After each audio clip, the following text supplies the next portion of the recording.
So what if we don't have any commits and AJ's preserving his college eligibility?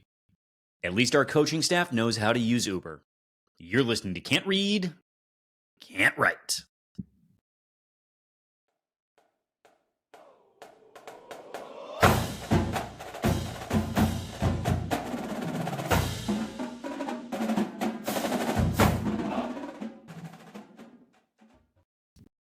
Welcome back, everyone, to another episode of Can't Read, Can't Write, the podcast that proves Spartans can talk. I'm Mike Jones, joined as always by Jonathan Smith's backup to the backup to the backup to the backup commit, Kevin Greck, and Mr. Home and Home himself, Alex Plum. Damn you! Damn you!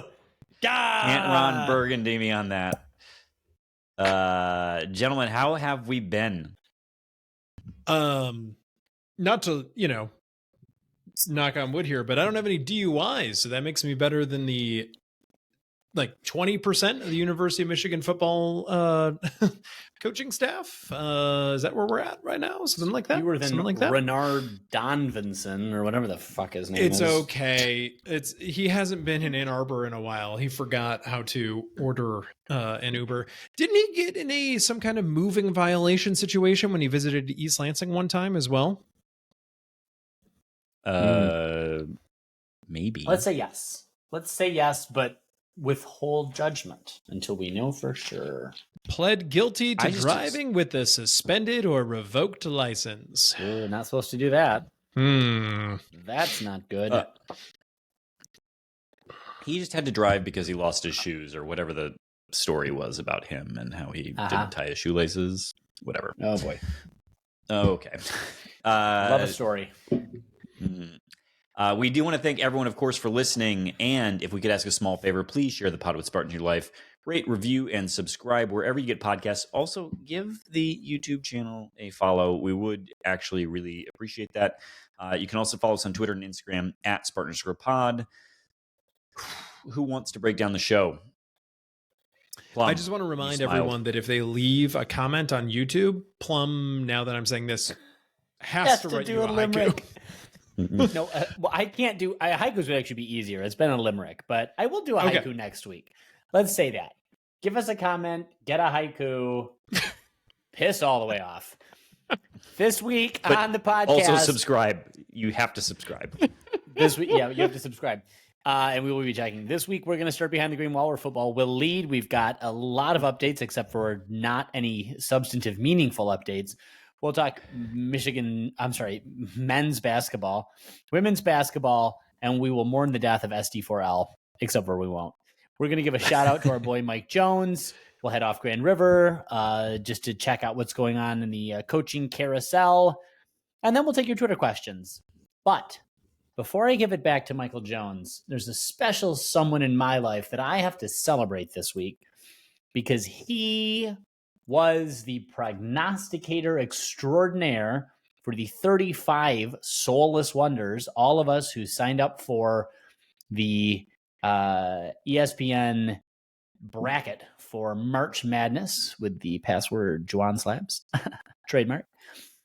Congratulations, Joshua Kennedy of Swartz Creek, Michigan, living at the address 98.8th percentile, his bracket. The gentleman correctly predicted the total points scored in the championship game between UConn and Purdue, which would have been the tiebreaker, except for no one was even close. So well done, JSK. Proud of you, my guy. Sorry that I forgot you were participating in this game, but boy, am I eating my crow now. So, and that's from last year's winner to this year's. Wow. Quit the passing of the torch. Jonesy, does the pod also want to call out its last place participant, whoever that might have been? Well, it wasn't me because I was second to last. Oh, that's good. That's good. That's really good. I just assumed you were using a scoring model where upsets counted for more, so I picked a last. Trying to incentivize that. Of course. It's really good. Well, we should do this again soon. Maybe next year even. Yeah, I was gonna say. In the next 365 days, at least. Let's head behind the green wall, and we are going to start with the sport that always leads, football. So we had some media availability. I know you guys dutifully watched. Mhm. It was concerning. Mhm. We did discover when Joe Rossi uses the word flashed, that means someone did something good one time, but they don't think it's replicable, or it hasn't been consistent. We also The found out that police the use a offense different definition when I'm talking to them, but it's fine. It's fine. I'll try to use that in court. Yeah. It just happened one time. I don't do it consistently. But it was the- spectacular when it did happen. The concern from the first scrimmage, anyway, was Brian Lindgren, offensive coordinator, was made available. Said that they were putting the ball on the deck quite a bit, as in a lot of fumbles, Mhm. and mentioned that the offensive line might be struggling with running outside zone, which is the primary run mechanism that his offense uses. And in fairness, that is MSU under Jay Johnson ran almost exclusively inside zone. So it's a bit different, but I know it's a first scrimmage, but the idea that we might not be running the ball again for an offense that prefers to run the ball, I think had about a 60-40 split between run and pass. Concerning. Well, one, probably not hugely surprising because the run game struggled at times last year. And All the times? two, I would expect any first-year coaching staff to set expectations lower starting day one. Bring them on down. Take those expectations and set them right where they belong. Maybe we even jump over the bar a little bit. Maybe we're heroes after this. But Sure. I would think it would be foolish for a first-year coaching staff to come in for media availability like this and be like, everyone take the over on wins. We'll pay you back if the team doesn't make it. So, good though. At the same time, one thing that I am encouraged to buy is the specificity of this. It means that maybe there's some truth to it. It means that maybe they're actually being forthcoming with information. And there's still plenty of time. The personnel size and athletic what is it? The athletic profile that we're looking for, the prototype, that is a concern, and that's going to take some time to change. But yeah, in the meantime, I'm not terribly surprised by this. Are you? You guys? No, I mean, I guess it's not surprising that the defense performed better. Low bar. Yeah, that's always the case early in the year in football as well. Basically, every first scrimmage you hear about, the defense wins. Yep. So, yeah, I think the fumbles were concerning. The pre-snap penalties were less concerning. I was a little surprised by, and I guess you don't know who it was, but there was some conversation around the issues around the exchange between the center and the quarterback. But you don't know, right, who was snapping, in fairness. And so, and I think specifically, Brian Lindgren said he likes to actually take film of guys coming into the program doing those things, because they don't, in high schools, they don't tend to run a lot of under center action anymore. And so kids just don't know how to do it. And so, a few years later, re-showing them the tape of how terrible they were at it, he finds comical, sort of, look how much you've grown. But so I guess in fairness, we don't know. It doesn't mean that it was Aiden Childs who was having issues with the exchange. It very well could have been why Tommy Schuster and Alessio and Rylan, who are the other 3 on scholarship quarterbacks. When asked about, I did like this, when Brian Lindgren was asked about the quarterbacks, he mentioned all 4 of them and then said, and Drew, who's the walk-on that played for us last year. He's like, and he's there. You got snaps. You got time. Yeah, it felt very disrespectful for someone who took legitimate snaps on our behalf. I think he got more playtime than Damian Terry ever got in his entire MSU career. So, yeah. Yeah.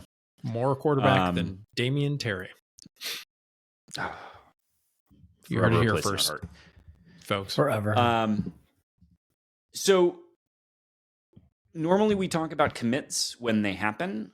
I think it's worth mentioning that Michigan State has no commits yet. It's noteworthy. It's not unexplainable, but it's a little concerning that we don't seem particularly close to any commitments for the class of 2025. I guess are you guys still on the, it's a new staff, they're bringing in people, it's fine, don't worry. Would you expect news? Yeah, I'd like a couple by now. To put this in perspective, Ohio State has more than 10. USC has also more than 10. Iowa's at 6. Nebraska's at 5. Michigan's at 3. This list on 24/7 only goes to 17 Big Ten teams because there's only one Big Ten team with 0. Yeah. UCLA, 4 commits. Rutgers, 4 commits. Indiana, 5 commits. MSU, 0 commits. So, yeah. I guess it's interesting. It's worth noting that UCLA and Michigan both backfilled their roles with folks who were already on staff, which explains the depressed number, but also why they might have a number. I don't know that anyone else has a similar situation to what we're in. Washington has that situation. And they have 4. So, there you go. They were just in the playoffs. Good for them. Also, Washington's situation is a little bit different in that their entire program wasn't melting down for an entire football season before there was a coaching change. So That's fair. So there's That's that. fair. Well, we did secure a preferred walk-on commitment in Hayden Lorius, who I believe is going to be a preferred walk-on. I think he's from Brighton. Dad was an alum, I think played under Perlis, maybe? And it is apparently a relatively accomplished powerlifter to the extent that that's of intrigue. So, I continue to think that how preferred walk-ons are used under the staff will actually be something interesting to monitor, but they seem to be all for picking up Michigan kids who have something interesting about them. Okay. So noted. Last, this is the last time we're chatting before the spring showcase. I don't know that there's anything worth commenting on about it other than to say that it's happening. I think it sounds like it's going to be a practice with maybe some scrimmaging. Yeah, and if that's not your thing, again, 420 Fest in Lansing. Could be. So you could do that. You might be able to make it a yes and situation. You might be able to do both. So Sean Kingston's going to be there. Can't miss it.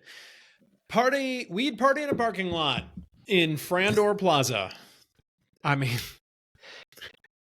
the problem with this setup is beautiful. That how are you going to get out once you're stoned? You won't be able to find your way out from that parking plaza. But the beauty of it is that you're already in Frandor. So where is there to go in the world?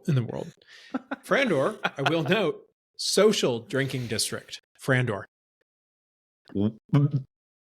Just get those drinks at the Kroger to go, I guess. I don't. It's a brown bag and a cup. I don't know how it works, but Listeners, please comment on the video on YouTube your favorite drinking establishment in Frandor. And next time I'm in town, we will visit the primary winner. do you guys remember? I think we're not narcs bringing this up now, but do you guys remember back in the day when there used to be like underground poker tournaments at that place in Frandor, like for money? Back when that was not acceptable and not every other commercial on a sports broadcast was for gambling. No. I just remember Del Monroe would be seen there frequently. Also they shut nice. it down. I think it got rated at a certain point, and it actually had like slot machines and stuff. Well, poker has a storied history of MSU athletics. Del Monroe, other people we won't talk about who are no longer here. So, you know, it's fine. I don't think Plum's getting that joke. I think that one's going. He's texting right now. Of course I am, because I have important calls and other random things, and you know, who knows what it is. Ordering a pizza.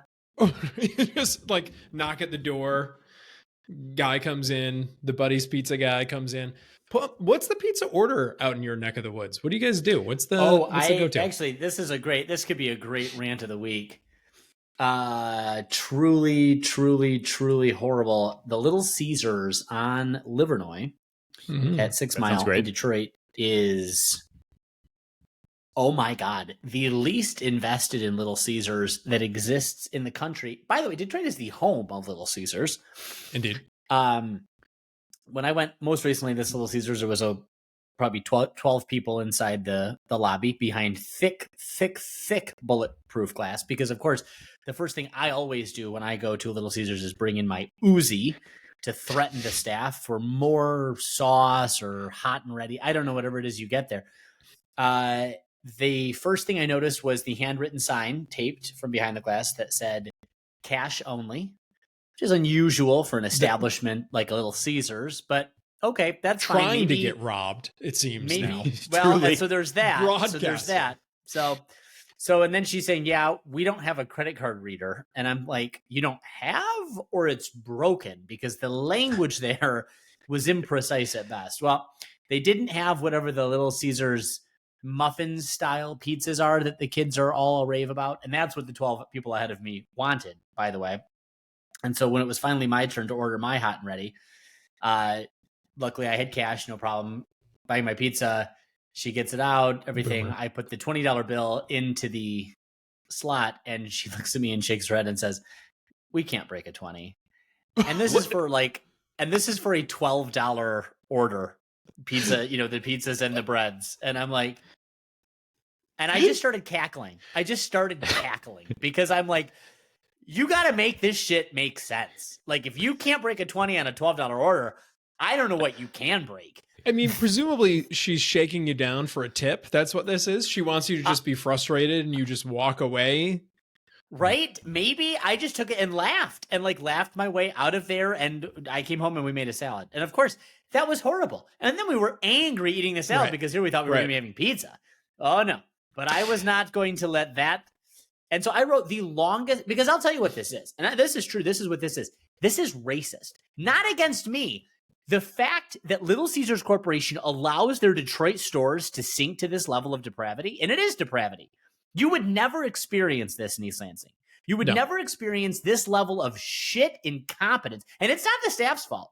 They're not given the support that they need. They're clearly not trained. They're clearly not resourced or equipped to be able to provide customer service. The fact that this is acceptable, and you know that I'm not the first asshole that's complained about this, but the fact that Detroiters are forced to live in a city where we can't even get adequate city services, let alone the free market. My God, that's some horse shit. So anyway, I'm still teed up about this, mostly because I had to have salad when I thought I would be eating pizza. Still bothered. Two things. Three things actually. One, apparently this limited time offering that the kids want is called a Crazy Puff. And it's That was what it was. $4. Two, I really appreciate the customer feedback for Little Caesars, and I encourage everyone to take the customer satisfaction survey to give Little Caesars their feedback about this. Really smart people were involved in that program. And three, I don't think Little Caesars is the only Michigan-based institution that provides lesser services to Detroiters. There was a time when 8 Mile Meijer was my Meijer when I was living in Royal Oak, and I'm adamant that the produce and the chicken and the meats that are available at that location worse. So much worse than the Meijers that I'm used to going to in East Lansing or in Ann Arbor, or if I was going to drive up to go to like the 13 Mile location or whatever it is. Definitely. And they'll tell you it's because shit gets stolen. They'll tell you they got all kind of fucking reasons. They got all the marketing and the gimmicky bullshit. No, it is racism. It is because you allow and accept that this is appropriate for black people to have to endure and suffer. And it's horseshit and it's immoral. And I get fucking raged about it. And we're so far off the outline at this point that I want to take I'm full sorry. Did we want to spend more time talking about preferred walk-on Hayden Lort? That's why they listen. I figured that Greg was going to maybe talk to us about other pizza establishments and their feedback situation. So I primarily care about Little Caesars for the moment. Don't take the survey at Domino's. That one's stupid for stupid people. That's good. All right, let's chat some men's hoops. AJ Hoggard announced he's playing in the PYT tournament or something. Young thing? Yeah, I was going to say. Prince taught me that means. Anyway, continue. Which is usually attended by college players who are looking to join a professional league. Czech Republic. Yeah, so I don't know where AJ thinks he might be going. So he's declared for the NBA draft. Yep. Wow. He can't even get it out. That's good. While also maintaining his college eligibility, like he did last year.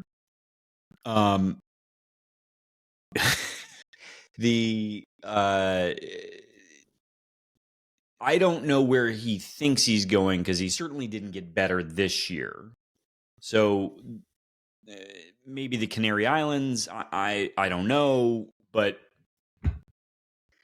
the fact that he's maintaining his eligibility, I would have understood a like, I'm done with college. Yeah. Clearly he is. He needs to be. He's been done with college all year. Yeah. The difference between him and Doug McDaniel is that AJ attended all of the games. And Doug is a past tense verb. So that's the other difference. We so often forget that difference. I know. You forget it. Well. You don't. AJ, not a past tense verb, as it turns out. Yeah. His loss. But I do think the AJ, I guess I'll say this as maybe a hope for fans and us. AJ Hoggard is almost certainly not going to make more money in some league that would take him than he would remaining in college. And he probably will fetch a fair amount of money in college. That's all to wind up to say that there are players who are not yet in the portal who will be, like, you can understand that AJ would be a net positive player for many a program. Yeah, Right. what do you mean Ours. players that are not yet in the portal? Like, there's 4 million college basketball players in the portal right now. We got Of questions. 4.5 million active college basketball players. The entirety of college basketball is in the portal right now. So, like, It's true though. I think what bothers me the most about this is we're not getting our clean break. We're Yeah. still making fun of AJ right now because he's still on our team. I want the break so that we can be like, I will remember, and just like finally like give AJ his due. AJ, if you're listening, if you want us to say nice things about you, sever it. Leave. Sever the tie. Cut the We'll tie. say we'll be able to do your career retrospective. We'll be able to talk about your accomplishments. It'll be like it I'll be wasn't on exactly what we vacation that wanted. week. Yes, we promise that'll be a week that Paul's not here. Jonesy and I will dig deep and we'll find. I mean, there is nice things to say about AJ. The discouraging thing is That's that we could get hamstrung again by having him on the team for another year when it's And we so don't want obvious that. that for everyone involved, it's better to just move forward. Correct. He has incredible hair. I'll say that. That's the beginning and end of my. It's incredible. It's one I of love one. it. I love it. It's kind of One of like one. the dude from Street Fighter on the SNES. Is it one of one? Have you seen that in real life? I've Yeah, I never guess seen that's fair. someone with like AJ has very cool hair. Good. Okay. I'm all about it. That's and he looks good in green and white. Best of luck in your career. Yeah. Get out. Speaking of not getting the news that we want, or maybe this is the news that we want. Maybe this is good. Maybe this means that vetting's happening. There's also nothing on the coaching search right now, is there? Well, can I put my tin cap on? Yeah. Yeah. I don't want it to mess up that faux hop, but yeah. Through. Put it on. Come through. Did you all see who retired from high school coaching? Yes. Oh, the Mark Beecher Gray? guy. Yeah. So what? He's going to teach all of the freshmen as they come in to point towards the ceiling during the national anthem. Is that the plan? Is that what he's going to teach them all to do? I'm just saying, where did Nate Oates come from? He came out of the high school ranks. Yeah. So did Bobby Hurley. I'm Bobby Hurley or Dan Hurley? Danny Hurley. Sorry. I don't know who Bobby Hurley is. Danny Hurley did. I was negging him by getting his name just a little bit wrong. So if he listens, he'll be like, ooh. I don't think ouch. he needs to be negged. In fact, I think we don't want to neg him. I don't need him performing better. But no, I mean, I don't know. I don't know who Tom's going to. It just struck me as odd that Marquise Gray retired at the same time that we had an opening. Queese is great. When he was a player, he hit like 10 shots in a row or something like that. People thought that was a really big deal That at one the time. But can we just get an established coach from outside of out of the program, please? Does it have to be? That's how I feel about Tum sycophant? Tum. Like, I don't want Tum Do Tum. we need another in-program sycophant that Tom is just the coaching staff needs a little new blood. It just does. Bring someone in from outside the program. Please, Tom. Please. Please. This is a lot like, do you remember what we were saying when Alan Haller was being hired? Like, this isn't about you, We're begging Alan. for it. And he's done a really good job with the coach hires so far. Like, it's not about you. This isn't anything personal. It's just the program needs some external blood right now. And bringing in Queese, like, this is, again, I can't evaluate him as a coach. Or, Right. this would probably be more of a, like, we're promoting internally and then backfilling with Queese. But, like, just bring someone in from outside of the program. Good God. Yeah. We'll see. But yeah, it is interesting to me that it's been quiet, that no one's gotten word. Yep. What wasn't quiet, interestingly, MSU is tends to be quiet as it relates to recruits.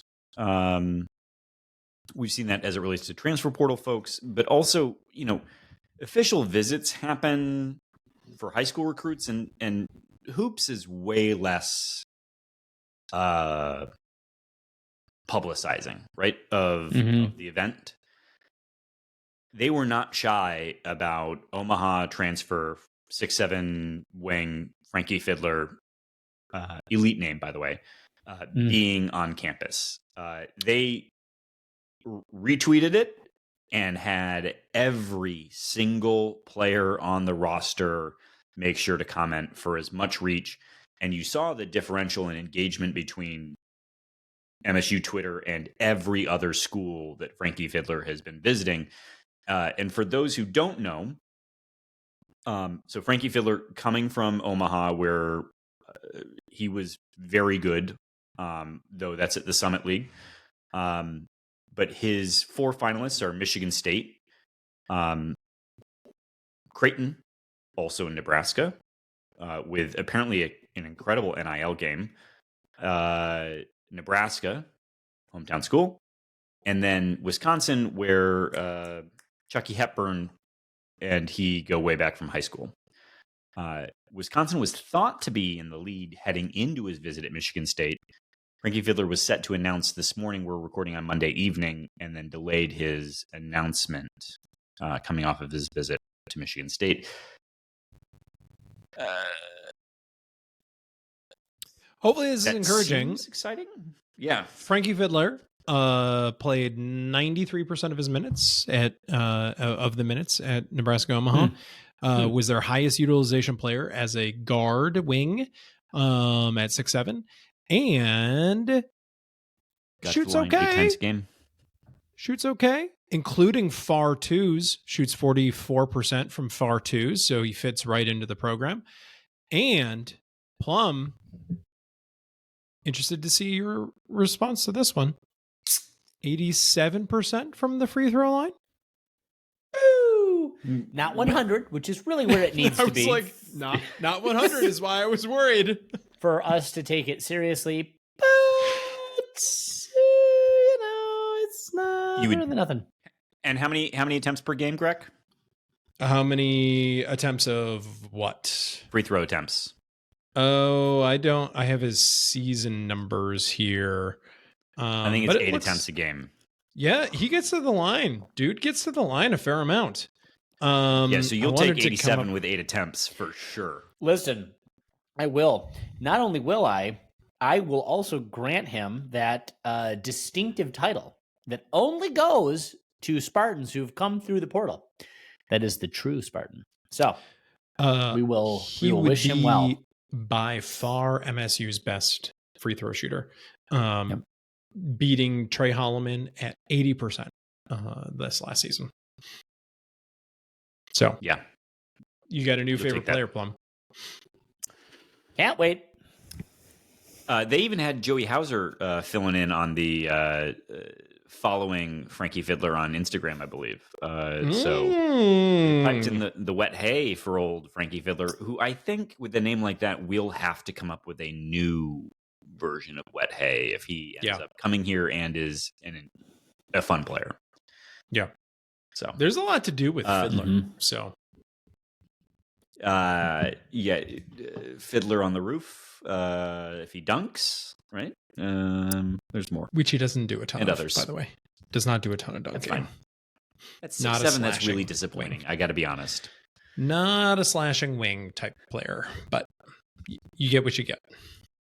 All right. Next up, women's hoops. Robin Freilich picks up a massive commit in Grace Van Slooten.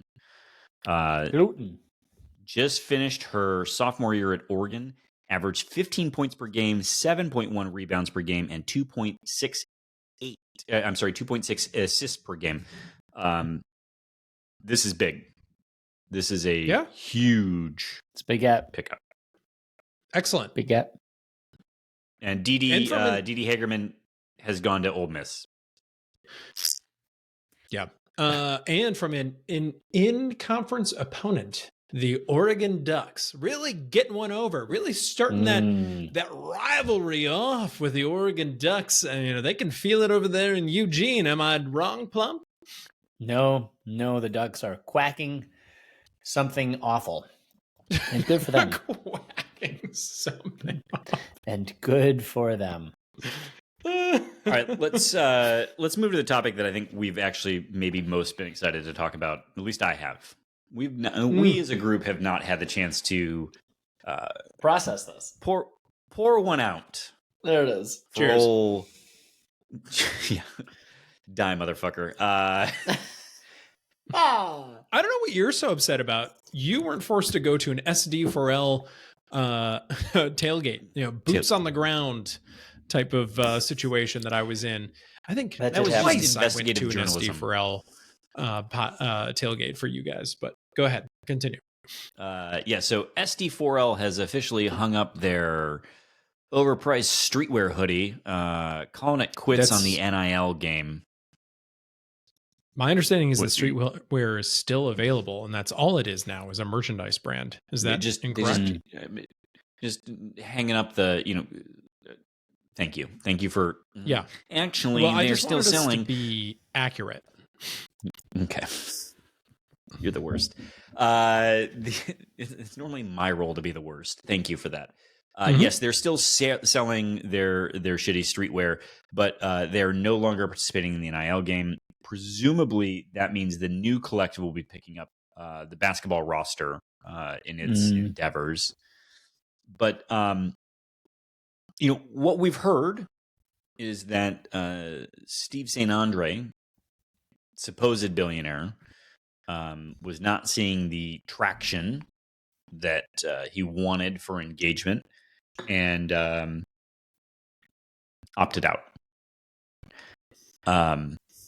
So I want to get to some numbers in a little bit, but I'll turn it to you both for thoughts. And particularly the numbers I want to talk about are compounding interest numbers. So I did no homework on this, so this is going to all just be my prurient perspective. The thing is, it just wasn't well done. And I think that's how I feel most of the Mel Tucker era was. Smoke mirrors. Nothing of substance. Marketing gimmicks, clever bullshit, that opiates for the masses. And we wanted it. People wanted it. I got people on Twitter who are saying, oh, I mean, yeah, that was a joke from the start, but God, I love this sweater I got. It's like the branding wasn't especially clever. I just still don't know what Spartan Dog is. Like, I mean, I get it, but it's just branding. It's just hype. And I think that's what I hate the most. NIL is the Wild West at this university still. And it is infuriating because we're a program with the resources that we should just know better. We have some of the most loaded donors in the country. And we can't have a cohesive, coherent NIL program. Instead, you just have this just gimmicky thing. I don't know, man. Am I off base on that? I always felt there was just nothing there. The Emperor has no clothes. We don't fucking know what we're doing. And then there it is. There's the evidence. Of course we didn't. We never did. I agree with you, Plum. On one hand, SIL or SD4L, NIL, they just crossed. It's the new reality, right, of college athletics. You need these collectives, and truly, you need the billionaires to fund them. Like, really, as someone that knows a thing or two now, in particular, I think, Plum, you can say about fundraising, it's a lot more impactful for you to go work on one person that can give $200,000 than to work on 50 people individually that each can give $10,000. You got it. So, like, there's a reason that these programs do what the billionaires ask them to do. And we have to say, as a fandom, and I'm going to complain here in a minute, but for the moment, like, this is a nice thing about SD4L. We need them to do that in order to field the teams that we need to win the way that we want to win, right? However, it seems like there's this paternalistic thing, particularly with this this collective, and I guess we're probably going to hear it at some point with the new one as well, that they're just like, step in line, plebs. Yes. Do this. Give us the money. Trust us. Just, why not you too? Just do it. And then they were like, okay, what are the plebs like? They're not just stepping in line. They like streetwear. That's what the other alums with money really like, is streetwear. Look at the three of us here on this podcast. Three streetwear sporting types of gents. And it seems very like the billionaires. On one hand, I do appreciate it. Like, sure. The truth is that we're not going to get some of these guys without the NIL. So on one hand, I do appreciate it. But on the other hand, you can't just say to people that actually need their money, just say, no, just give it to us and believe us. And don't worry that you're going to hear about how we just canceled it on a flight. And don't worry about how much of the $120 SD4L hoodie actually goes to the players. And don't worry about like this or that. Like, that's not for you to worry about. Let us worry about it. Just give us your money. And it ultimately became very confusing. I'm with you 100%, Plum. It's like, is this a streetwear brand? Is this an NIL collective?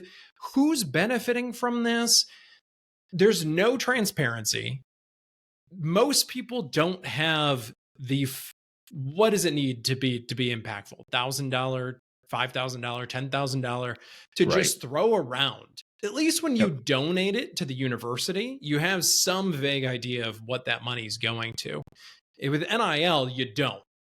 And I believe we do have a collective where actually you can like DM the dude and be like, I would like it to go to women's basketball, please. And then like he gives you a thumbs up emoji or something like that.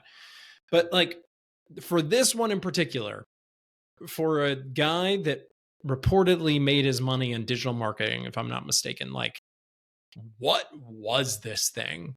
Why did you do it this way? And it can't be a surprise to anyone that it turned out like this, right? There shouldn't be.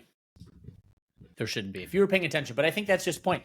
At the season in which we found ourselves, then there were no rules, there was nothing else, and we wanted it to be something. And when you want something bad enough, you will convince yourself that that is in fact what it is, and then it's sufficient. It's sufficient. But we talked about this. We should never have debased ourselves. We talked about this a couple of weeks ago with Sheehan, or a few weeks ago, that the MSU alumni donor giving office runs a better program than what they ever ran. Because the second they hand you the diploma, your cell phone's getting hit up for money. Because they're trying to create a lifetime of giving relationship. And what seems to be, to me, a miss from every single one of these collectives is a sense of participation in the greater good of the program, if that's a thing that you choose to believe in. And also not understanding the ROI that they have on creating that foundational relationship between a small gift and a long-term program. And all of the data that comes with that gift. Like I will die on this hill that being able to text someone and hit them up for $1 because you've got a matching campaign going on is valuable. And the fact that you're having to rely on SpartanMag.com to get the word out that there's a matching, because you've not built the roster out of donors. Is okay, Bernie Sanders, settle down over there, Mister. There it is. But there's a reason that all of these campaigns run on small dollars now and brag about small dollars. They want that. Yeah. So anyway, the fact that you could hire a brand new football coach without me being hit up directly for NIL money, or the fact that Aiden Childs can get grabbed out of the portal without me getting hit up directly for NIL money, like the big wins can't be celebrated. The first win of the NCAA tournament, the fact that there wasn't an NIL follow-up after that, like, of course not. This didn't work. Are you serious? Because you should be getting an email and a text message and a phone call after we sign Aiden Childs that says, hey, Aiden needs help. He needs other people around him. Do you have $1, $5, $10, $20, $50, $100 to give? Like, and that's not to say that most folks are going to respond to it, but that's not the point. You need a list. $5,000. You're going to get that list, and you're going to get $5,000 in donations off of that one campaign. And $5,000 is not an NIL make, right? But it's part of building that roster for the next 10, 15, 20 years, which is how long this is going to be going. Maybe we should all be celebrating that we don't get hit up for NIL stuff, because it's like the last little moment that we'll have for this before someone gets it together. And then for the rest of our lives, we're going to get hit up for NIL. It'll be like, have you, in your charitable giving, in your trust, have you thought about what part of the estate you want to give to MSU NIL? Like, that's going to be there at some point. Well, to that end, I guess, dear listener, I hope this is okay for me to say, we might be sending out a bit of a survey because we're super curious about the appetite of people to participate in whatever that level may be. So if you do see that come out from us, please do actually participate in that survey. Screw Little Caesars, and share widely, because I think it's interesting. But I want to circle back to Steve St. Andre, if we can. Sure. And his complaint about people not participating. So Steve is supposedly a billionaire. Let's assume, for the sake of argument, that Steve has $1 billion under his mattress. The dumbest thing he could possibly be doing with his money. It would take 66 years for him to lose all of that money funding MSU football at the $15 million mark per year. And you might be saying, Mike, that's stupid. He doesn't keep his money under his mattress. You're right. If he made an initial deposit to NIL of $10 million, bringing him down to $990 million, and accrued at the historical rate of return of the stock market, after 1 year, he'd have $1,078 million. He'd be out ahead. So you say, Mike, that's still stupid. He doesn't actually have $1 billion. He's got a business. He's got homes. He's got other things. Fine, let's take the number down. Let's take it down to $250 million in actual cash that he has available. We've cut away 3/4 of his supposed net worth. The math is pretty easy on that one, because he's going to come out $25 million a year ahead on historical rate of returns, which is enough to fund football and basketball and have plenty of money left over to make sure his shitty ass kids, because you know they are well taken care of for the remainder of their lives. Gotta bring the kids into this. Because if you are a billionaire and you're pissed that people like you, me, Plum, and the folks who listen to this aren't chipping in for their fair share, get fucked. You make so much money, you could indulge in funding an entire roster by your fucking self and still come out richer than any of us will be in our lifetime. So truly, fuck you. Now, but also, well thanks said. for some of your help. It is worth remembering how rich these people are who complain and fold up shop, while the rest of us are like, hey, should I be chipping in $10, $25, $50 because it matters? Like, fuck off. So anyway, Steve St. Andre, you're a dick. It's your money, but like, you're a dick. And that's... Well, more to the point, shut the fuck up about the every man should be contributing to this shit. Fuck you. We paid tuition. Okay, we've paid with our blood, sweat, and tears that I routinely draw my own blood out of the fury from crunching my hands together at watching this imbecile sports team fucking shit the bed week after week. So fuck you. I've paid enough. I don't have the billions of dollars that you do.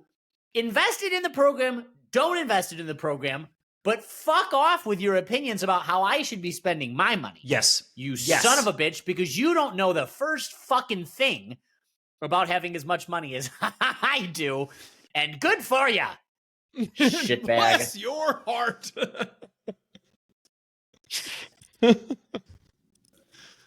I like the idea, though, Jonesy, of sending out. I am interested to know, for the plebs, for the regulars, what the appetite is, what would motivate you? Would you get involved? What would you need to do that? Because I do, as charitable as I have been to Steve St. Andre on this one so far, and I don't like Billionaire Desire.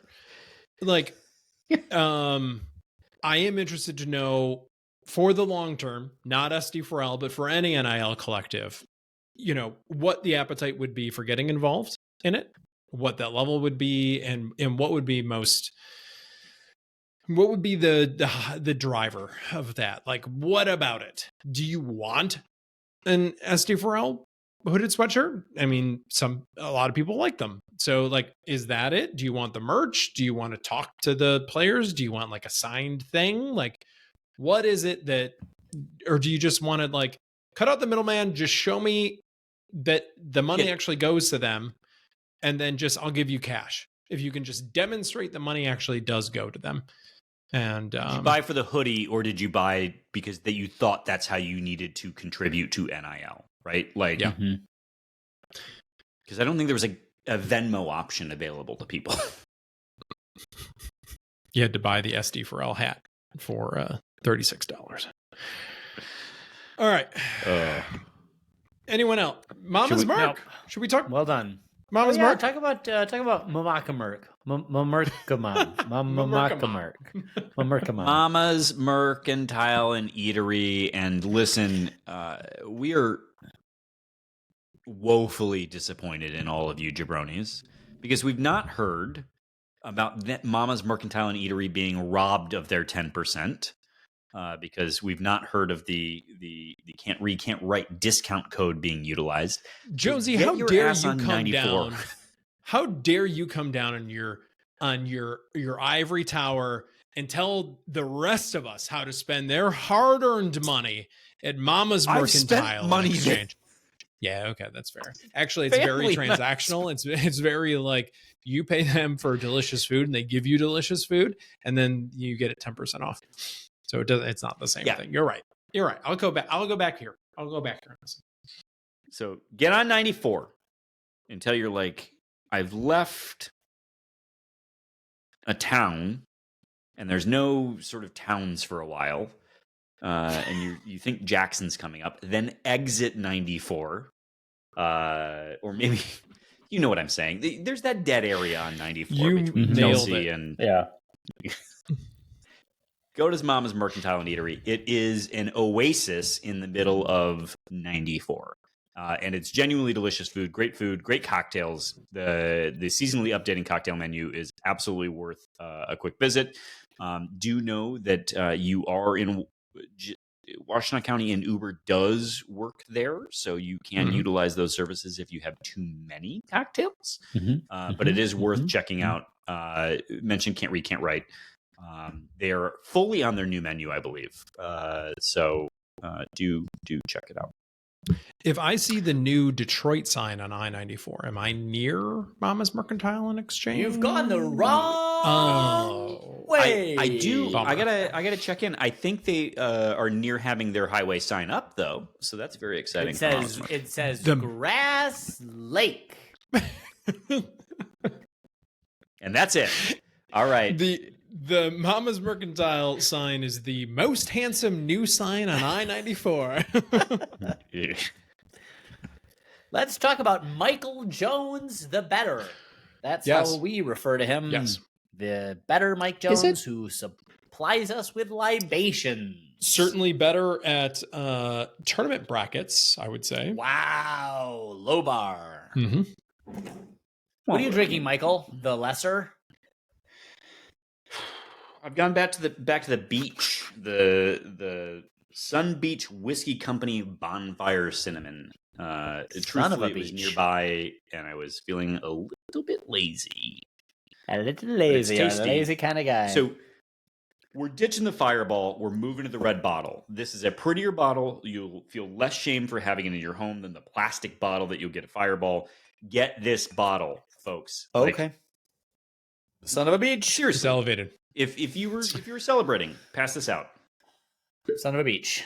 I'm drinking the Vigilant District Dry Gin made by Joss A. Magnus and Co. of Washington, D.C. You'll be happy to know they were established in 1892. Must have very quickly gone belly up and reestablished in 2015. So anyone's guess, really. But this 84 proof, 100% neutral grain spirits, they are neutral and they are grain. And I will say, for a gin connoisseur, as I like to style myself,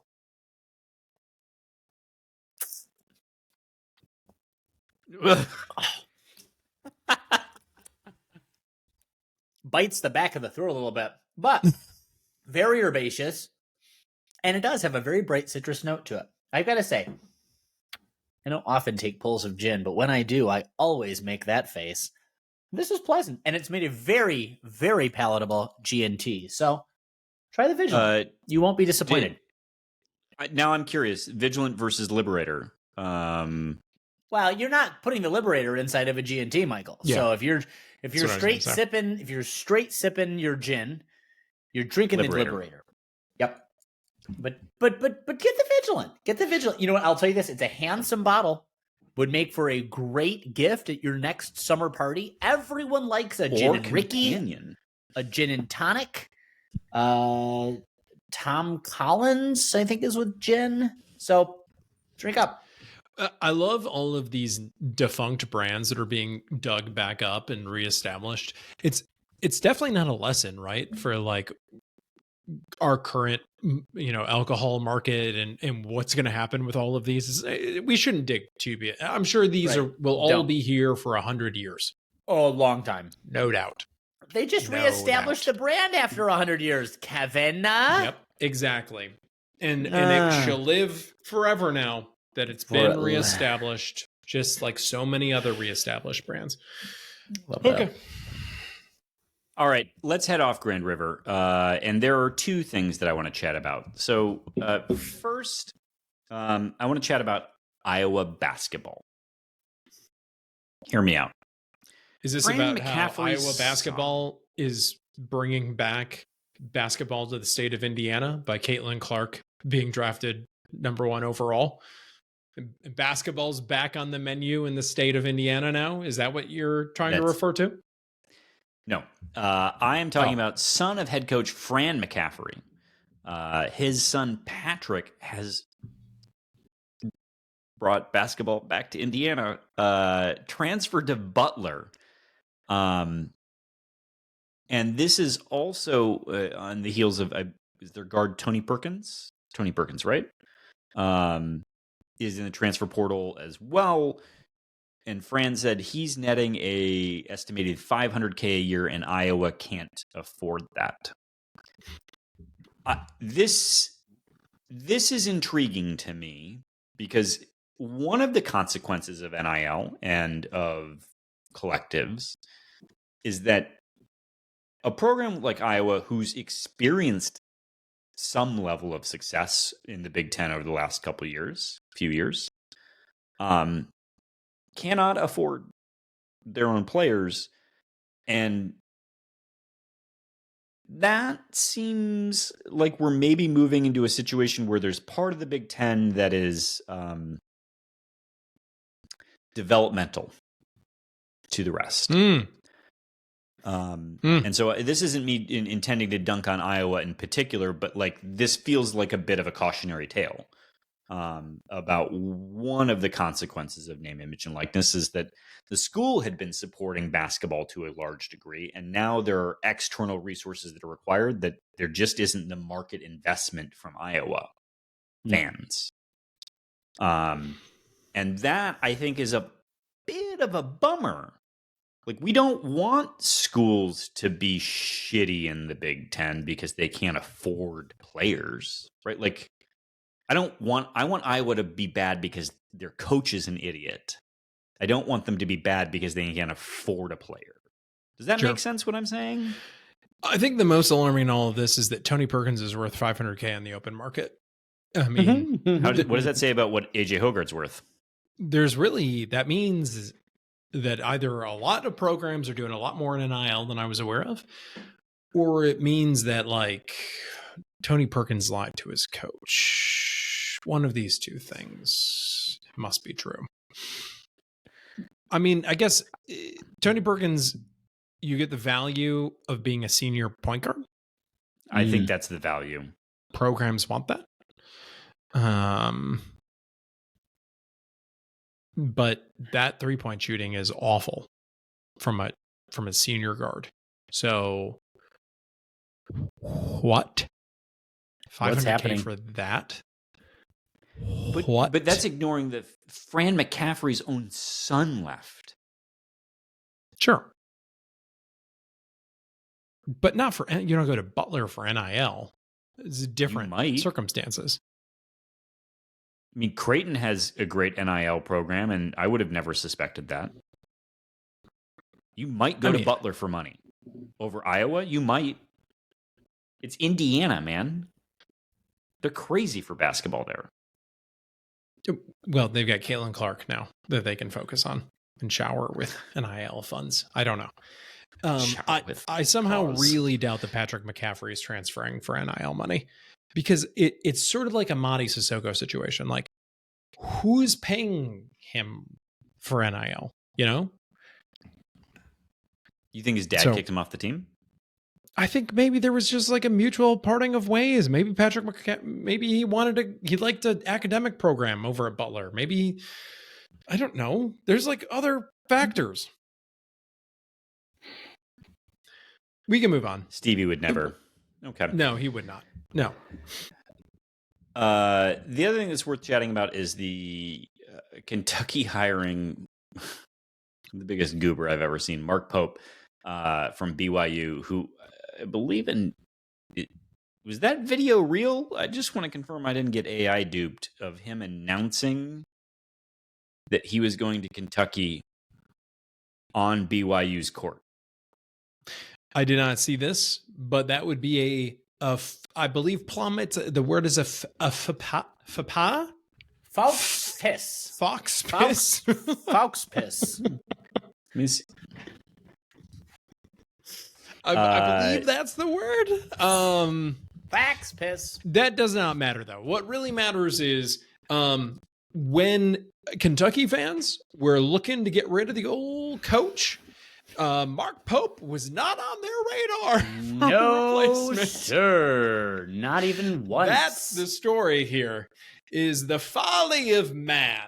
Like, truly, it was bizarre that he was willing to walk away from that contract and just go to Arkansas. What did we decide that it was pronounced last week? Fayetteville? But the real alarming thing is that what is definitely the best job in its conference, and overall a top 4 job in college basketball, got turned down by a bunch of people, if we're hearing correctly, including Baylor's coach. Yep. Who's not Dan Hurley. Yeah, Scott Drew. And I heard that Scott Drew turned it down because his wife did not like it over in Lexington, which I'm kind of surprised by as someone that's been in Lexington. Like, is his wife not like a horse girl? Apparently, definitely not. So the idea that you Jay would Wright turned it down. Well, Jay Wright seems very happy to be on television now, but the idea that you would pick Waco, Texas over Lexington Sure. is alarming to me. So we're not the first one to have this idea, but people that are out there asking Izzo to leave in this podcast, I don't think we can go around the horn, confirm on this. I don't think we're encouraging Tom to retire. I think we're encouraging Tom to maybe consider some diverse perspectives. Maybe be a little careful what you wish for, huh, Plum? What do you think? I think that's it. I don't know what else you say. I have spoken ill of the great man, and I would not want to find myself in the unenviable position that Kentucky now does. So, part of this is timing. Part of this is a egregious fan base, which of course we could never say about ourselves. No, definitely not. Reasonable and well-measured fan base, I think, is what we're known for, especially in comparison. Twitter spaces. Well, in comparison, fair. I mean, there was a Still, though. literal thread on a Kentucky message board about lamenting the buyout for Cal, and said how much, like, speculated on the cost of a hitman in comparison. So Rational. But yeah, I mean, I do wonder. I'm trying to think of Roy Davis got plucked from Kansas, right? Mm-hmm. North Carolina. Roy Williams, right? Why am I questioning myself? Yeah, Roy Williams back in the day. Yes. Yeah, sorry. From Did UNC. get plucked from Kansas. And it just won a national championship at Kansas. And then Kansas plucked Bill Self from Illinois. From Illinois, yep. It had just lost in the national championship game at Illinois. But I'm wondering how many other hires, like, this is the intriguing thing to me. How many other hires can you cite that are successful and are generally pulling from one big program to another? I don't know Roy that Williams it happens thing, all that often. The Roy Williams thing was because Roy Williams was an alum. So it's sort of a going, like, home. But you get my point that Tom came as an assistant, right? Duke's current coach is doing just fine, came as an assistant. Coach K also came from an assistant pool. I mean, that was literally 4,000 years ago. I don't think that was documented. Dan Hurley came from University of Rhode Island with a not great record. Mm-hmm. The Nate Oates came from Romulus High School.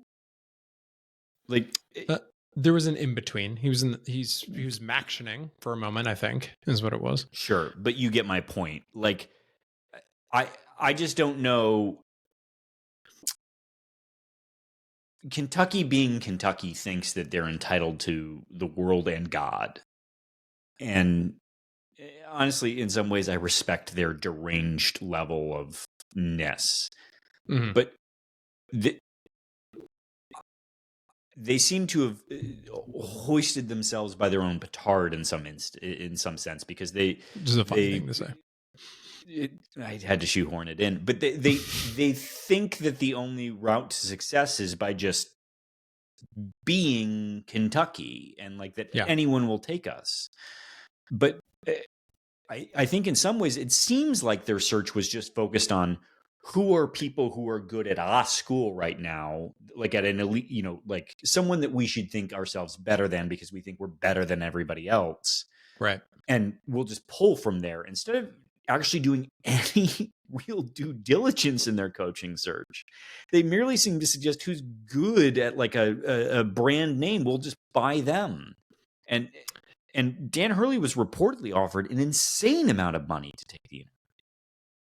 So, I did like his quote, by the way. My wife would leave me if I made her move one more time. And I just started making money. I can't afford a divorce right now. It's like, God, you know what? You just won 2 national championships. I'm not supposed to like you. You That's it. cut it Don't out be with that relatable. stuff. That's it. You cut That's it it. out. That's it. You're supposed to be a very loathsome creature right now, and I don't like this. I'm sorry to do this to you all, but I need you to see this guy. I'm sorry. It has to happen. What's going That's on? good. Yeah. Mhm. How much I love this. Oh, is this the faux pas? few fans? But Yeah. I'm gonna try. Oh no. C Oh no. A T S cats. I love it. What is this? Yeah, Was- that should who- be disqualifying. who- They should be able to just destroy the contract after that. Oh my God. But he did it at his own school. How? At least find like a white wall to do it in front of or something like that. To do He it was on the soaking in that moment. floor. Yeah, that's Let's do these Twitter questions. okay. All right, I'll start. Listener Mike Jones asks, back-to-back dodgeball natties. When do we build a statue for the coach, and where do we put it? Next to the Quidditch statue.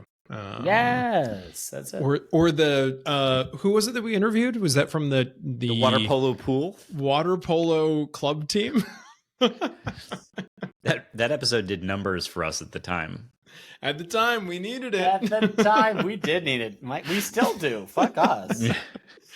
All the water polo listeners, remember, you can go on YouTube, you can comment, and Plum owes you a limerick Several and a haiku. haikus. Okay. Yeah, if you're part of the water polo team, he'll do both. Next up from Mike Jones, does it concern you that there are over 1,300 players in the transfer portal for basketball, and MSU has been linked to like 5 of them and had 1 visit? This is what we were getting at earlier. Plum, Mhm. how does this make you feel, knowing that half the human race is in the transfer portal? Not and bad. we need Not bad. Eh. You know why? Because Tom said he was going to change. Tom told us he was going to change. Tom said this was the season when he was really going to take it seriously. Or die So I have trying. no reason. So I have no reason to doubt Tom. I know he's not going to let me down, right, Tom? right? You're not going to let me down, are you, Right, bud? Tom? Tom. So that's it. I encourage everyone to go to YouTube to watch Plum's impassioned plea, beseechment. Sad, to sad Tom is it. fucking eyes. Next up, Carl. You do too much, bro. Is it wrong to see us not in on some of the major center and wing transfers available and wonder if Izzo would have been better served joining Wright, Kay, Williams, et al., in understanding that the game was changing in a way that was incompatible with his preferred approach? It's got to be a yes, right? I mean, the line that we always get is, you wouldn't understand roster construction. It's a delicate balance. And it's not just the guys. It's not just the pieces. It's also the glue. It's also the culture. Yeah. Tom, half of college basketball is in the portal. There's no culture anymore. Culture's dead. You can give up just a little bit of culture to bring in the pieces that you need. And also, your guys are getting paid now. They're professionals.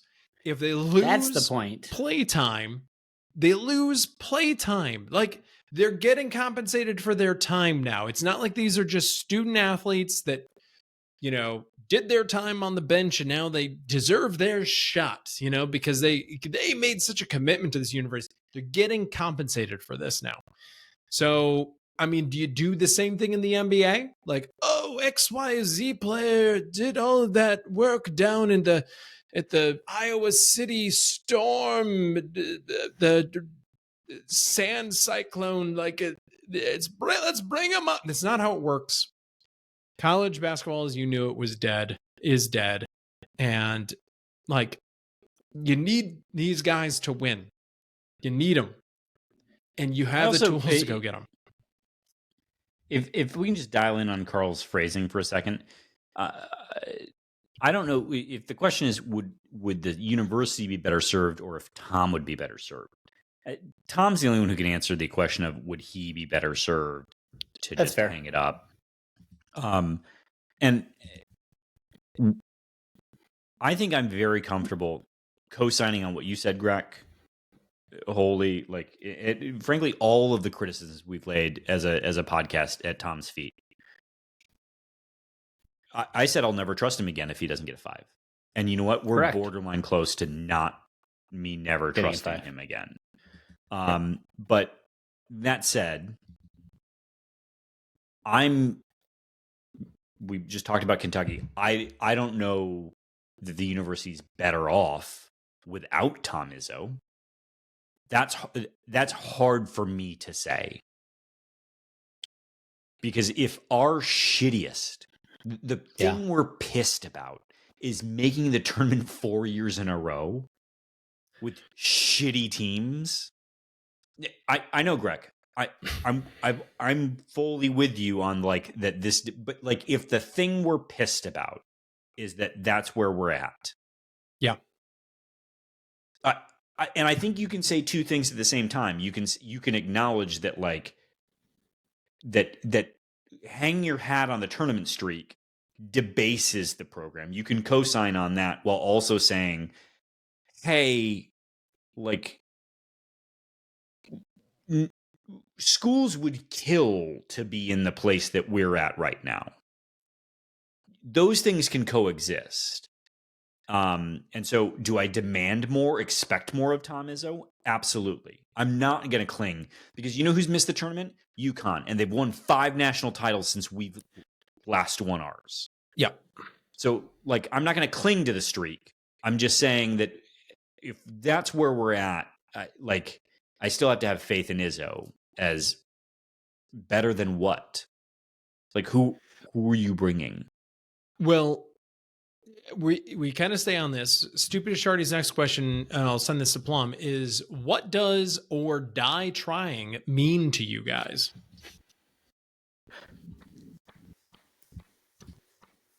That's a great question because I say it often. I think it's a statement of resignation. It is it's a there but for the grace of God go I, or we're all gonna die, and I'm going to die because I can't live without the alternative reality having happened. Right?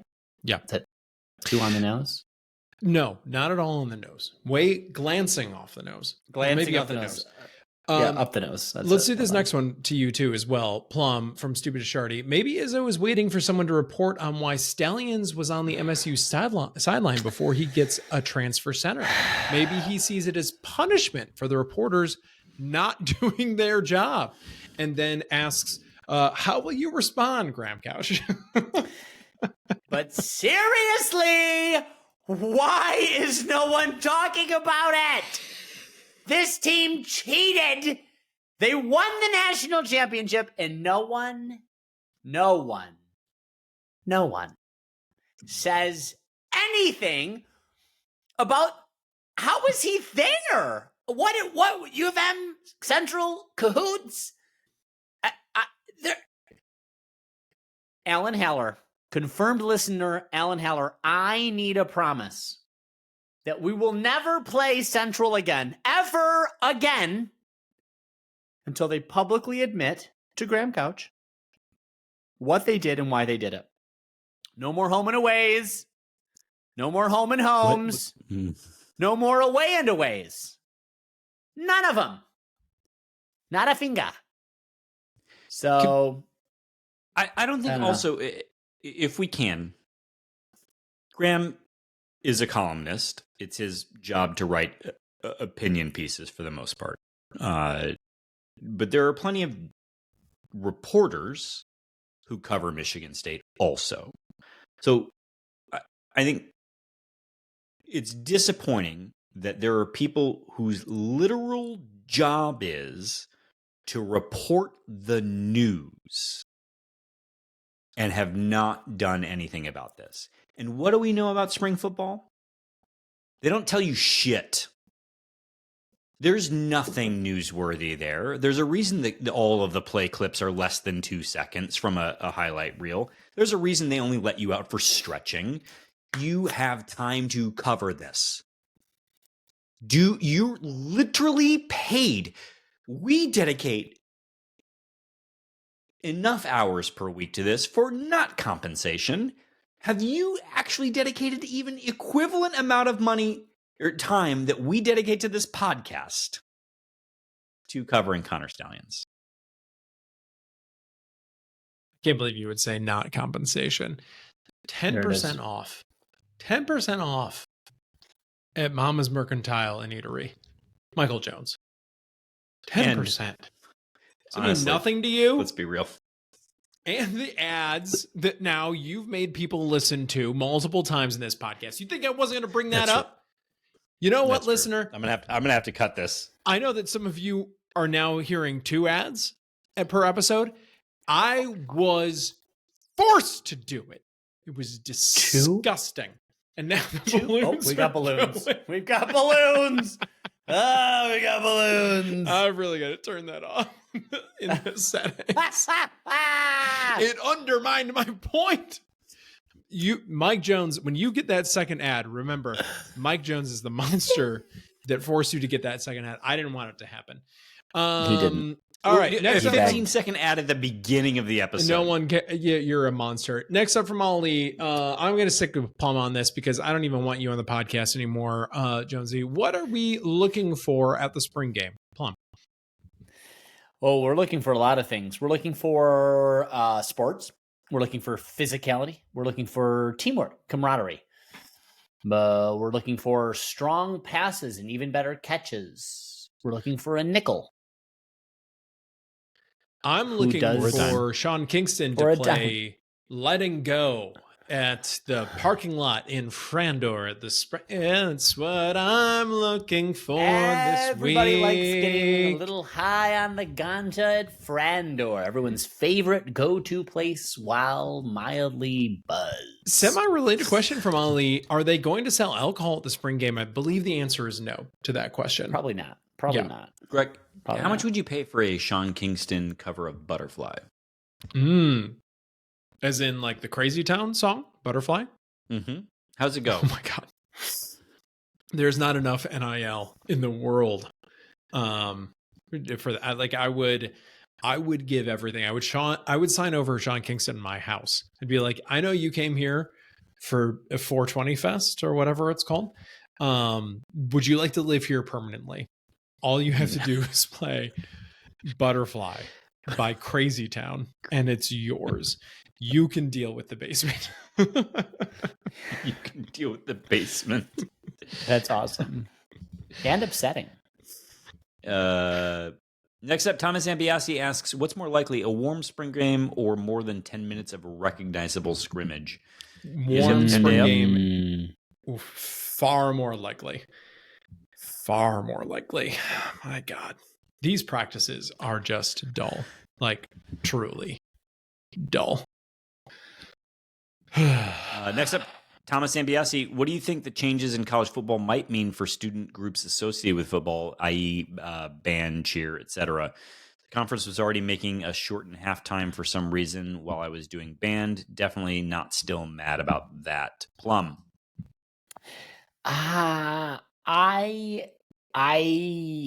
This idea that you're going to shorten halftime, but then also extend the game for all these commercials is horseshit. I mean, a football game should not be 4 hours. Every sports game everywhere else is 2. Football, I think 3 is an egregious sin, but I will accept it.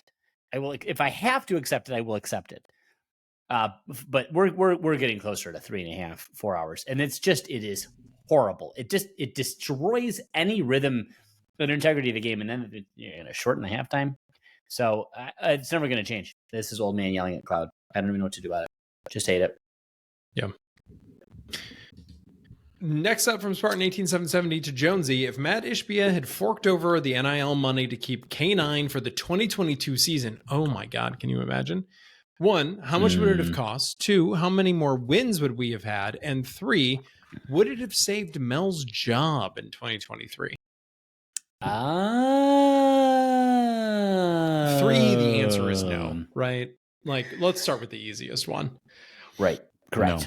Yes, he still made a fuck up. He still made a boo-boo in his pants. When he admitted to it, Uh, it was over at that time, which I still cannot believe that he admitted to it. He's an idiot. He is a dumb fucking idiot. I think they might be able to get to 9 or 10. Yeah, that's right. I mean, That's they probably would have right. just won more games by virtue of having an intact. No, well, program. let's say this about this. To Spartan 18770, I don't think your intention was to disparage the ethics, moral. I don't know I'll just say I don't think your intention was to disparage the process used by the university. The number of wins that he had in 2022 and the bad performance that he had recruiting in, et cetera, over the year until into the 2023 season had nothing to do with Mel losing his job.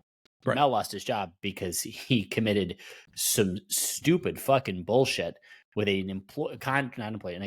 contractor of the university with the very best suspect level of consent. That's at the very best. At the worst, no consent whatsoever. So let's just be explicit about that. So I don't think that was your intent, but the way you phrased the question could have been read that way. So careful. Yeah, I Love think you. the question is about the athletic department's tolerance for shenanigans. Well, that's exactly what the question is, and that's what I'm saying. Like, God help us if that would have been overlooked. But I think the bigger issue was Mel's forthrightness on this subject. Yeah, as soon as he admitted to it, it's over. There. And how If much he would it had- have cost? I think it would have cost a lot of money. More money than it probably did. Yeah. You'd have to exceed a rookie last up- contract. Yeah, Last it'd up from be- Sparteen 18770 is the Uber app unsupported in Ann Arbor. Hey, great minds! Great minds! Look at that. Seemingly, and This is- it's just not that expensive. It's not. This is a Yeah. reference, listeners, in case you missed it earlier, to the fact that there's been a lot of drunk driving up there in the Yeah. the U Not of M. supposed to The do it. the leaders in It's the not just a nard. Sure Not have been supposed drunk to driving do a lot. that. Really not supposed to do it. Kevin Greck from the Keith Ski. You've got a week visiting East Lansing in June. What are you doing each night? He lives first there. night. You go to Staying PT's at home. second That's night. why we're Rex. asking this. That's why we're Third asking. night. It's a recommendation The plug third for night. the Keith Ski. You're going to. If this is true, Kieski, let me know. We'll put some stuff together. But I assume everyone listening to this podcast knows what's going on in East Lansing and Lansing in the greater area. We got the spots. Fieldhouse. The Barrel. Bow, bow. Next up, Michael, best spring break destination? Question mark. Mm. Ooh. When in life? Give me the situation. Someone, I need more clarity. Now. Am I False. in The answer is Duluth, Minnesota. All right. Last up from the Keith Ski for me. Hogard is leaving. Rejoice. I will not until he is gone. Until it's signed, yeah. Are you ready, Jonesy? Right now, this moment, for you. Spring break happens tomorrow. You're on You a plane. can Where are leave you the going? kids at home. Oh, all right. I'm gonna go to Disney World. Oh God! You're going It's to go just- to it is- Disney World if you can it is- leave the kids at home? It's Oh, I get to saccharin? leave. I get to leave. Yeah. No. I'm going with the Oh. creepiest answer possible, which is one you gave. Horrible, ill-timed. No. I'm going to East Lansing. That's where I'm going. That's To hang out with the key ski for a week. That's great. And you, buddy. That's good. Next up Next is up, Joe Joe Ashworth. Okay. Jonesy, from Solari's piece about Montgomery, quote, "It was a different type of sales job orchestrated on Montgomery's behalf, one that pushed the 54-year-old out of his nest for the second time and landed Montgomery the head coaching position at Detroit Mercy. Did Mark even want the job?" I don't know that anyone wants the Detroit Mercy job. I know Couch has said that he thought Montgomery just wanted to be a head coach again. Yeah. That it didn't really matter. I think it's also fair to say that if you were going to push somebody out of that program, Why, Mark? it's Wojcik. Why, Mark? Yeah. Yeah, like, let's put the name to it. The person who's got to go is Wojcik. Yeah. Got to go. I do think it's interesting. You'll notice, listeners, we never play Detroit. Like, Tom will schedule every other team in the state except for Detroit. Yeah. I wonder if this, like, he got a little, like, joy out of this, of, like, my coaching tree is not impressive, but it is now taking over the University of Detroit. So I expect that we'll start to see them. Yeah. We'll start to see them on future schedules. Next up to Plum, have you ever had a mentor? Have you ever been a mentor or had one? And if so, what's the best piece of advice you've ever given or received? Wow. I have both received mentorship and I have given mentorship. What did I tell you? Advice I've been given, I can't recall. Though I'm sure it was good. What advice is there to what's give the best advice you've given? Alex Plum. Yeah, so the best advice I've ever given anybody, and I think this is still true, is do not go to graduate school until you can define the skill set that you don't have, but that you need in whatever it is that you want to do. And I still think that that's timely advice. Too many young people particularly go to grad school right out of college because they don't know what they want to do with their undergrad degree. Don't do that. That's a stupid thing. It doesn't make you a useful graduate student. It doesn't make you an attractive graduate student. Faculty don't know what to do with you because you don't know anything yet, because you're just extending your undergraduate experience and you're treating it like college. And it kind of is that, but it can be so much more if you just go get work experience. And if you can't do that, I mean, there's a lot of privilege in what I'm saying. I understand that.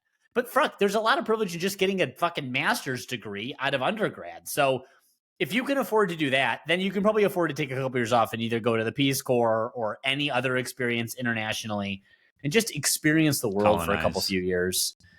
Well,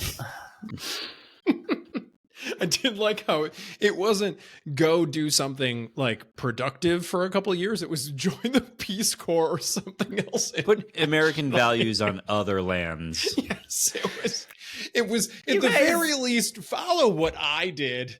That's do the what righteous I did. path. First, tell U of M to fuck themselves, and then go to the Peace Corps. All right, you all can eat my piss. Next up, from Jer Bear. Say you had a piece of granite countertop lying around. This is going to go to Michael because we've all seen Kevin's house. Is the best use of it to just throw it up vertically and make a backsplash to record your new podcast in front of? It was supposed to go to Michael the whole time. I have seen that become a thing if I buy a few wine decanters to use for non-wine things. It's the most charitable thing about that is calling that bulbous thing behind you a wine decanter. A wine decanter. That's not what that is. That's not what that is.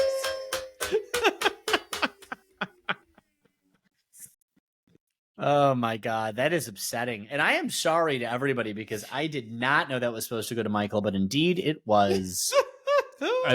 Can I share a quick story about this home though that is a little bit on the nose? Please. So apparently, supposedly, the previous owners of this house redid the kitchen during COVID. Okay. I have questions about what that meant to them, but whatever. Sure. They clearly had extra granite left over, and they just put it places in the lawn as decorative pieces. Like, oh no, here's a piece of granite in the flower bed. Here's oh, a place. no. Is this real? In the you just they stumble left. upon your kitchen granite in different places? Yeah, so they left all of their like knickknacks in the flower beds out in the front of the house. Like they had an outboard motor. I think I'm saying it right. Like from a boat, just From sitting. a boat, yeah. Yeah, there are all kinds of sort of antique knickknacks in various flower beds. Calling them antique, it was junk. But they also left pieces of granite from the countertop throughout the gardens as well. It was so Jer, I know you were making fun of my home. Thank you for that. But He's just mad that it's not wood paneling behind you. That's what this is about. Also true. That is literally something someone did with granite from my home, and it's disturbing. Most disturbing. Jonesy, next up from Nate C. Is it time to monetize dodgeball? Should we be going all in dodgeball school now? No. Okay. And then next from Nate C. What professional league will take AJ? Is he good at a different sport that we don't know about? Also, no. It's not. Yeah, the answer's got to be no, right? It's not graphic design. I can tell you that from being over at House of Souls, that has his NIL graphic design hooded sweatshirts and sweatpants. There's no other league that will take him. Next up from Beppe Plum. Plum, I found my class videos from quarantine. I forgot that during virtual school, I legit recorded several videos of kindergartners while sporting a 70s plum stash. How in the mother of horse did I not get locked up with half of Hollywood for that? Sheesh. Listen, Beppe. There's nothing intrinsically wrong with the plum stash. Some would say that the plum stash is the most dignified, gentlemanly style that there is. So, in some respects, what you're connoting, what you're demonstrating to the students and their families is your respectability. You are to be trusted with their progeny. You are to be respected, flouted, indeed, for your prowess at educating the youths, kindergartners, and all. You are esteemed and to be respected, sir. I doff my cap to you. Doff. Next up from Beppe Plum, Jonesy. Second time school is giving me the quote, stay alive therapy. In 2012, I said, you're killing me, Smalls, from The Sandlot. Therapy. I upgraded my speakers and my daughter told her teacher I spent 2 hours in my car in the garage. I explained electric cars. And then also therapy. Glad we spend the money on people who need it. Yeah, if you're still buying stuff from Crutchfield, if you're still leafing through that magazine after you're older than 16, I think the school is right. Maybe we do need stay alive therapy. We got a problem. Yeah. Next up, Mamapaleaf. Now that your podcast has gone full video, what hand gestures are you suppressing in order to avoid an investigation as a trusted member of CRCW? It's fair to say this is exclusively. You don't have to answer that question. We don't have to answer that question. Legally, we're not required to answer that question. Fair. Be explicit about that. Next up, who is the true Michael Che of Can't Read, Can't Write? The one who makes a lot of jokes about women's sports and or deletes segments from your outlines. This is an SNL reference. Very timely, Mamapaleaf. I would say in terms of writing jokes for other people to read, that is none other than the Alex Plum right there. It's true. The Michael Che of the podcast. What you don't know is that before we went on to YouTube, he did adorn his face as Michael Che, and it was very disturbing. Every week. And I had a lot of hand gestures to boot, so it's a really big fucking problem, this one. Big problem. Next up, Mr. Renautic Pants. Grooch, why do you as a man exist? Man, well, I don't know if Kevin ever identified as a man, so that's Raymond first. Very offensive. It's an offensive assumption. Yeah, and also Raymond, I understand when Upper Deck Jerk Guy or the Keith Ski or something like that. Someone like that comes for me. But I thought we had a better understanding than this, and I'll think about this. I'll dwell on this. This will bother me for a while. Et tu, Brutai? Yeah. Et tu? A betrayal. Okay.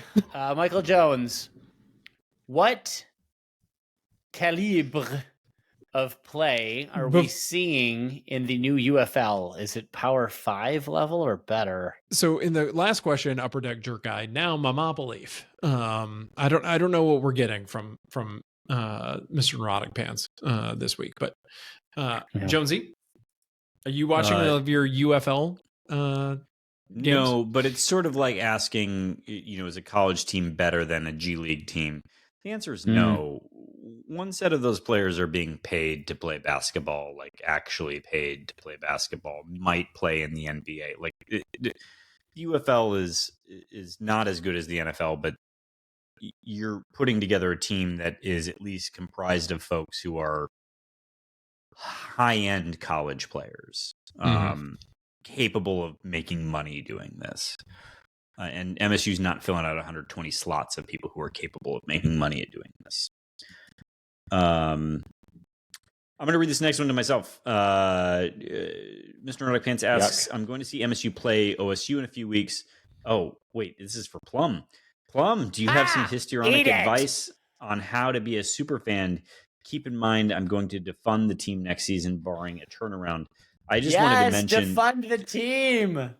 So we didn't get asked a question about this specifically, but Purdue outscored Michigan State 42-3 in their series. Like, MSU is very bad. And some of the discourse I saw was about, it's hard as a northern team. But Purdue's also a northern team. And also, have you been to West Lafayette?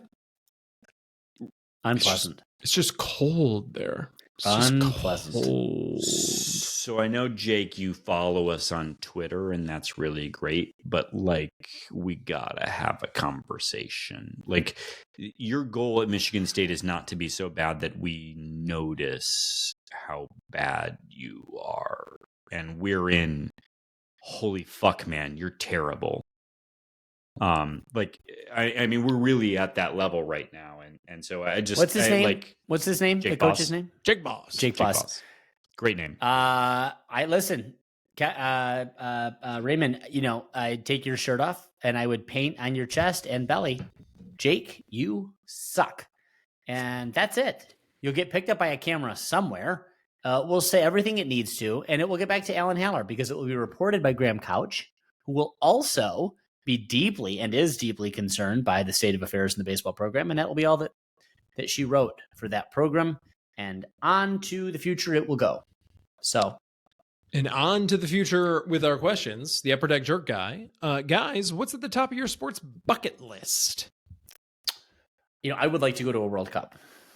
Oh, wow. Preferably not in the part of the world where they enslave individuals to build the stadium. Yeah, I was going to say.